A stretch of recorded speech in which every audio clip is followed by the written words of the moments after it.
Nama saya Nobaki binti Sulaiman dari kelas DSI 1B Nometrik DSI 2020-25440. Saya akan menerangkan pengenalan atau latar belakang mengenai Tunku Negara. Yang pertama, Tunku Negara diilhamkan oleh Tunku Abdul Rahman bin Putra Al-Haj.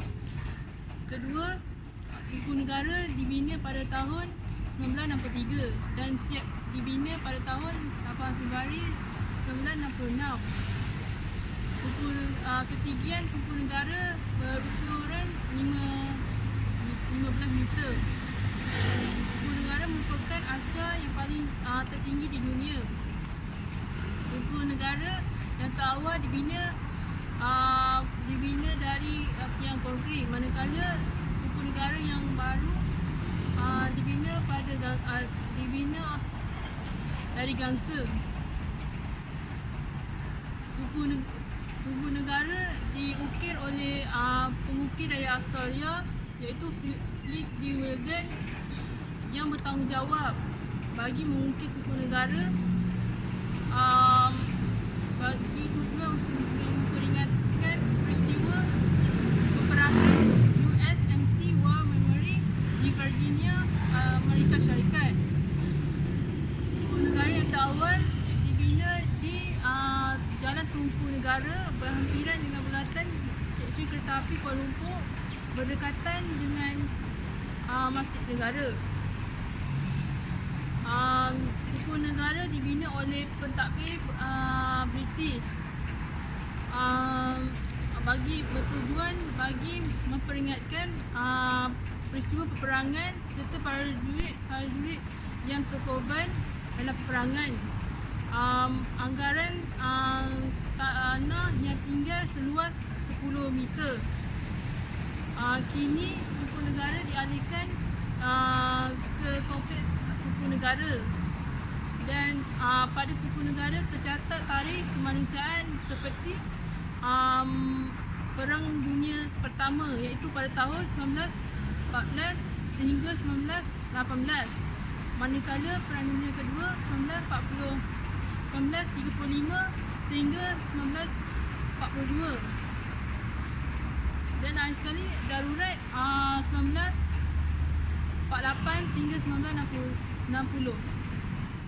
Seterusnya, sebab kami memilih Tunku Negara sebagai kerja khusus kerana yang pertama, kerana masyarakat di Malaysia tidak mengetahui keistimewaan Tunku Negara dan juga tidak mengambil berat akan sejarah negara mereka sendiri kerana mereka menganggap sejarah tidak penting dalam kehidupan mereka serta membosankan. Bagi objektif kajian pula terbagi pada 3. Yang pertama, kesan Tunku Peringatan Negara diletupkan. Kedua, mengenal pasti mengapa Tunku Negara diletupkan. Ketiga, mengetahui tentang pembinaan Tunku Negara.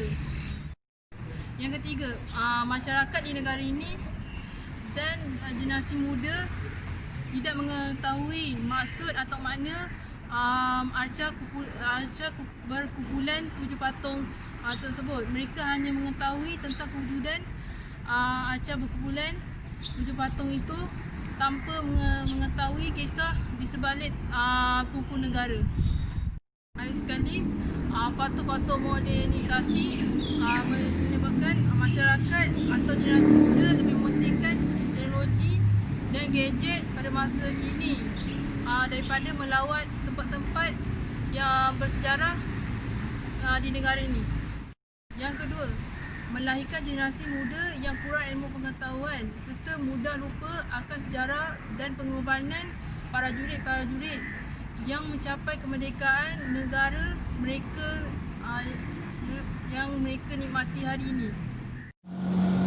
Persoalannya, apakah penyataan masalah dan mengapakah Tunku Negara diletupkan oleh pihak komunis? Bagi mengetahui penerangan selanjutnya, saya akan serahkan kepada rakan saya untuk menerangkannya. Saya Eva Zirina binti Zakaria. Saya dari kelas DSI 1B Nometrik DSI 2020-25276. Okey, tajuk yang saya akan rungkaikan di sini adalah penyertaan masalah. Okey, penyertaan masalah ni adalah isu yang akan dikaji dalam penyelidikan. Kenapa kita perlu menjalankan kajian? Kenapa kita perlu menjalankan kajian untuk buat sesuatu benda? Okey, di sini saya menerangkan sebabnya kita perlu buat kajian ni untuk menerangkan secara mendalam apa yang kita kaji, apa yang kita tahu, kita mesti kaji dengan mendalam. Lepas tu penyataan masalah ni kita boleh dapat melalui pembacaan, pemerhatian, temu bual dan diperoleh dari penelitian dokumen soal selidik lah contohnya. Yang saya akan rungkaikan di sini adalah mengapa sejarah Tugu Negara diletupkan. Kenapa Tugu Negara diletupkan? Tugu Negara diletupkan pada 26 Ogos tahun 1957. Sebab dia diletupkan ni sebab komunis. Pihak komunis bencikan kerajaan, itu satu. Lepas tu faktor yang kedua, komunis melumpuhkan ekonomi dan memporak-perandakan keamanan yang ada pada masa itu, pada tahun itulah maksud saya. Lepas tu komunis bertindak membom Tugu Negara pada jam 5 pagi. Maknanya pengeboman tersebut berlaku pada jam 5 pagi. Okey, setelah peristiwa tu, dua kepala pihak polis dapat menjumpai dua kepala Tugu Negara jatuh di tempat asal. Dua patung Tugu Negara tu lah. Lepas tu biasalah kalau pihak komunis pula bermahajaran rela membunuh salah seorang ketua polis negara iaitu Abdul Rahman Hashim. Okey, semasa kejadian tersebut berlaku, Tunku Abdul Rahman yang tinggal di sekitar situ juga terdengar gegaran letupan bom.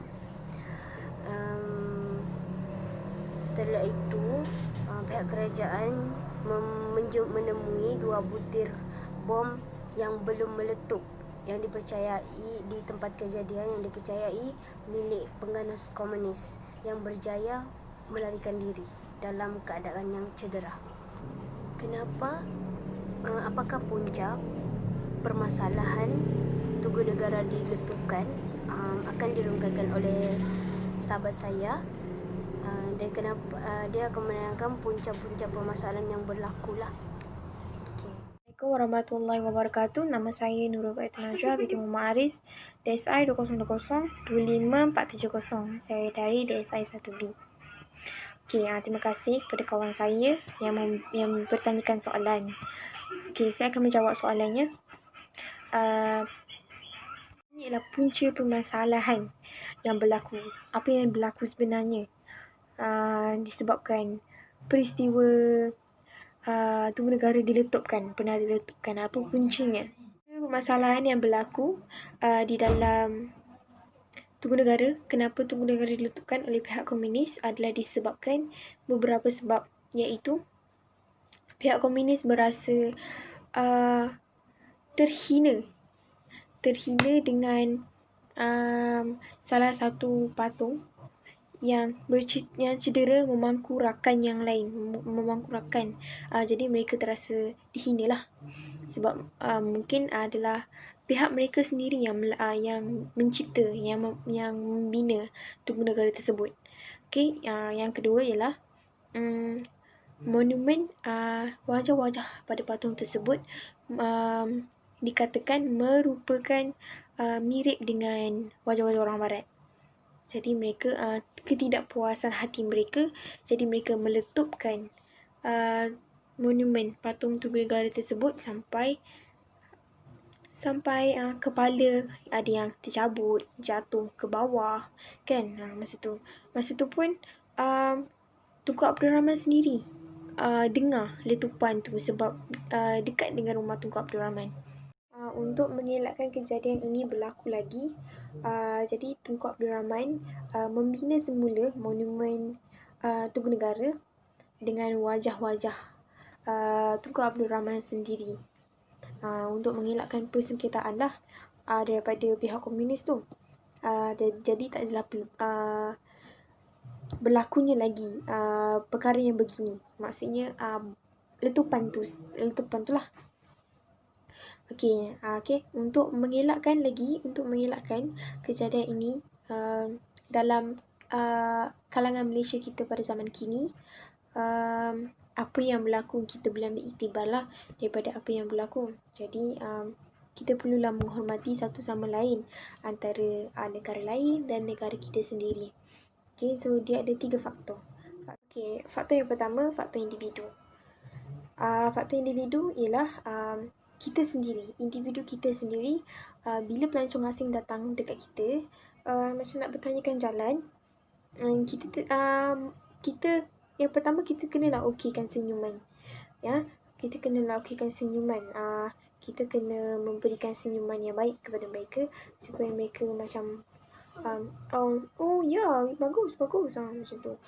Jadi yang kedua ialah saya cakap tadi, kalau diorang nak cari jalan, nak tak tahu apa-apa pasal Malaysia, jadi kita sendiri individu kita kenalah memberitahu mereka, menghormati mereka, menghormati mereka tentang adab-adab. Kita cakap dengan pelancong asing macam mana, so jadi kita kena ada adab lah.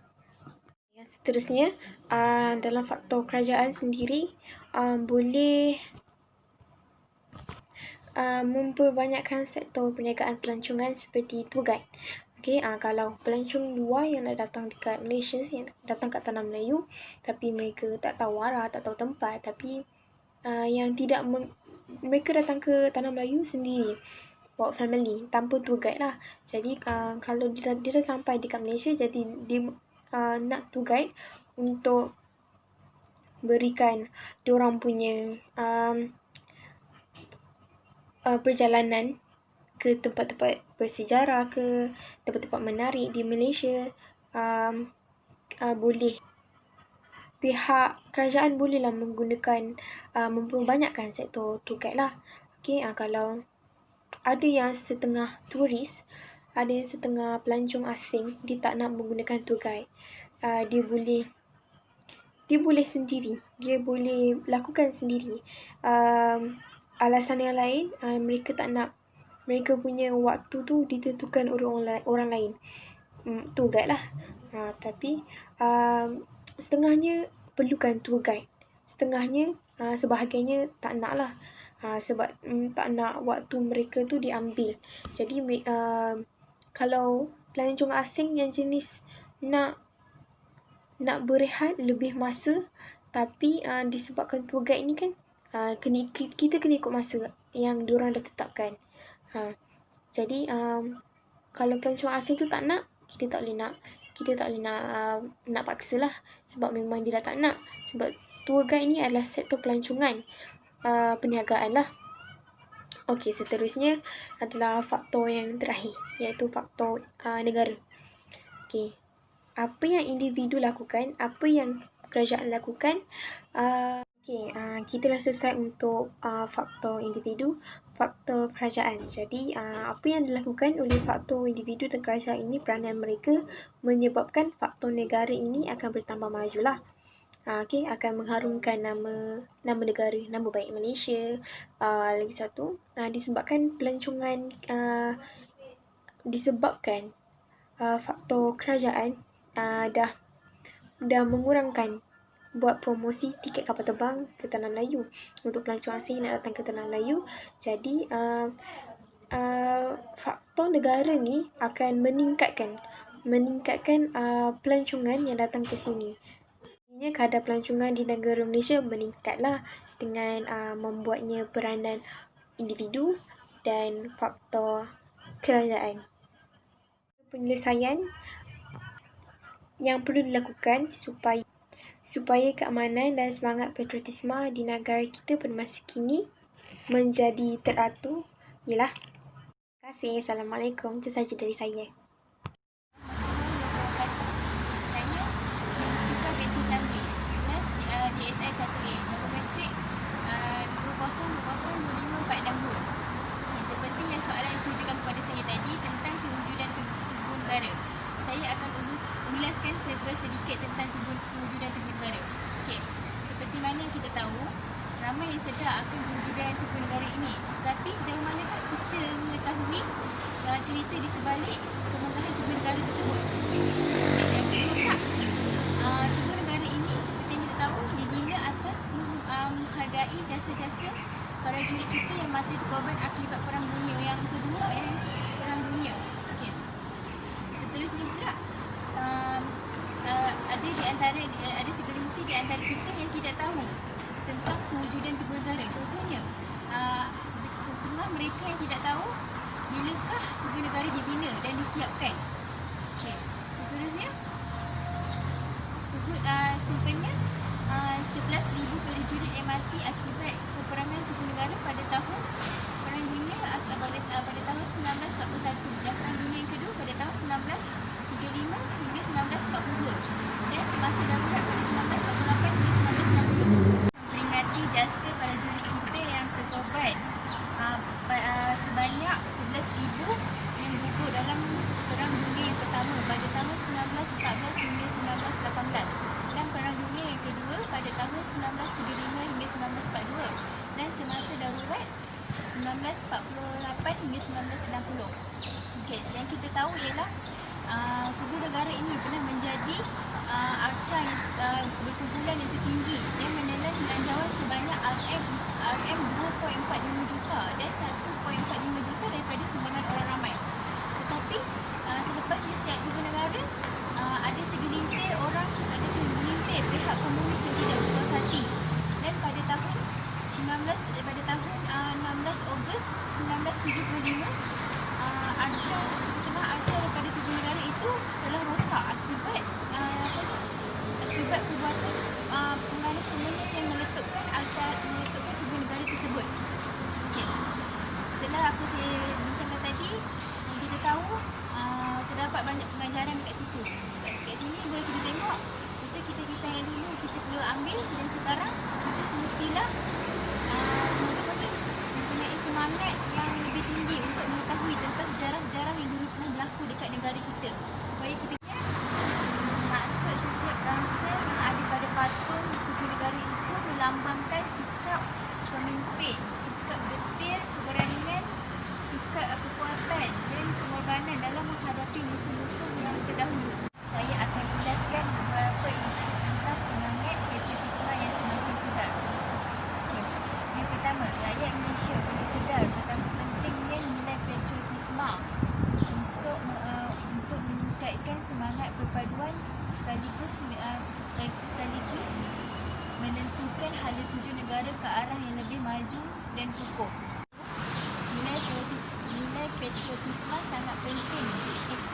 Selain itu, nilai patriotisme memainkan peranan yang sangat penting dalam diri setiap rakyat Malaysia. Seperti kita tahu, semangat patriotisme inilah yang menyebabkan negara kita mencapai kemerdekaan sehingga kini. Oleh hal yang demikian, setelah saya bincangkan beberapa tentang semangat yang patriotisme yang pudar tu, patriotisme ini ialah ejen yang sangat sosialis yang kreatif untuk memastikan kemerdekaan pada masa yang akan datang. Okay. Pendidik perlulah mengajar tentang betapa pentingnya nilai-nilai patriotisme yang ada pada diri seseorang kepada murid-murid ataupun pelajar supaya mereka lebih tahu apa itu nilai patriotisme. Didik perlulah menjiwai sikap-sikap tenaga pelajar tentang betapa pentingnya nilai patriotisme supaya mereka dapat menjiwai dan mendalami semangat-semangat yang berlaku pada zaman dulu, pada zaman prasejarah yang dulu. Sebab kata pepatah yang mengatakan melentur bulu biarlah dari rebungnya. Macam kita dari kecil kita diajar bagaimana kita diajar dan diajar tentang sejarah yang berlaku di negara kita dari kecil sampailah kita besar. Okey. Persoalannya, bagaimanakah cara mereka untuk membangun membangunkan semangat patriotisme, merdekakan negara kita. Dan apakah sumbangan Tuanku Abdul Rahman terhadap negara kita yang telah kita ketahui? Kawan saya akan ulaskan soalan seterusnya. Terima kasih. Seterusnya, sumbangan tubuh negara yang dibina oleh Tunku Abdul Rahman kepada rakyat ialah: rakyat akan berasa bangga kerana negara Malaysia mempunyai identiti tersendiri, iaitu tubuh negara adalah salah satu lambang kemegahan para jurid atau pahlawan negara yang sanggup berkorban habis-habisan demi negara yang tercinta. Malahan, Tugu Negara adalah salah satu untuk memperingati rakyat tentang hari pembentukan Malaysia, iaitu pada 16 September tahun 1963. Wilayah negara telah diperluaskan dengan penubuhan Malaysia. Sekian dan Assalamualaikum warahmatullahi wabarakatuh. Nama saya Nur Hafizah binti Yusof, DSI 1B. Semangat patriotisme. Kestabilan ekonomi sesebuah negara tidak dapat dikekalkan jika masalah-masalah dalaman yang telah mereka hadapi atau harungi tidak dirungkai. Rakyat Malaysia perlu sedar betapa pentingnya nilai patriotisme bagi memupuk semangat patriotik yang tinggi sekaligus menentukan hala tuju negara. Kejayaan yang telah dicapai pada hari ini bukanlah bergantung pada mereka semata-mata, tetapi merangkumi semua aspek seperti ke arah patriotisme rakyat. Patriotisme adalah satu sentimen nasional yang menekankan kepada aspek kesetiaan dan keikhlasan yang mendalam kepada negara. Tanpa kita sedar, patriotisme memainkan peranan yang sangat penting dalam diri setiap rakyat Malaysia dalam mengekalkan kemerdekaan yang telah kita capai selama ini. Tanpa kita sedar, patriotisme memainkan peranan yang sangat penting dalam diri setiap rakyat Malaysia dalam mengekalkan kemerdekaan yang telah kita capai selama ini. Antara signifikasi patriotisme adalah membina nilai persefahaman dan persatuan antara rakyat, menjadi pemancu kepada negara serta satu pelaburan strategik ke arah keselamatan negara. Demi mencapai persefahaman antara kaum, pelbagai usaha telah kerajaan lakukan. Mungkin kita tidak pernah perasan, kebanyakan tema kemerdekaan berkaitan dengan perpaduan rakyat. Dari sini, kita dapat lihat betapa pentingnya perpaduan sebagai pengikat dalam kalangan rakyat Malaysia yang bersifat majmuk.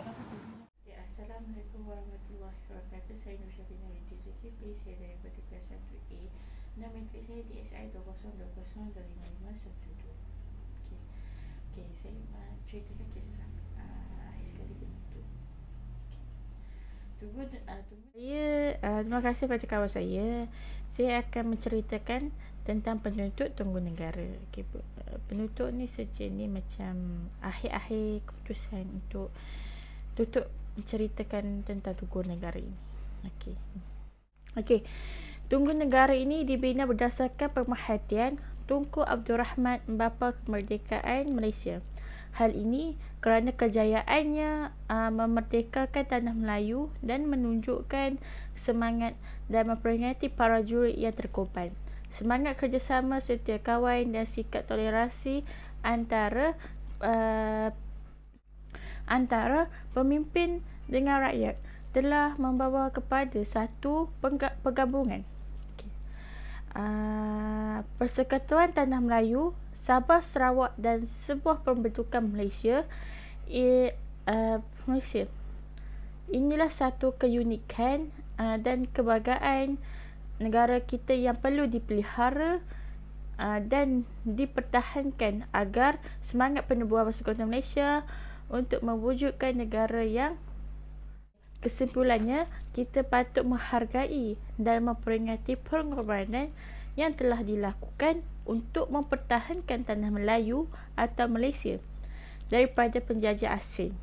Kitalah yang akan mencorakkan masa depan negara kita untuk satu jangka masa yang panjang kerana kita adalah pelapis bagi generasi sekarang.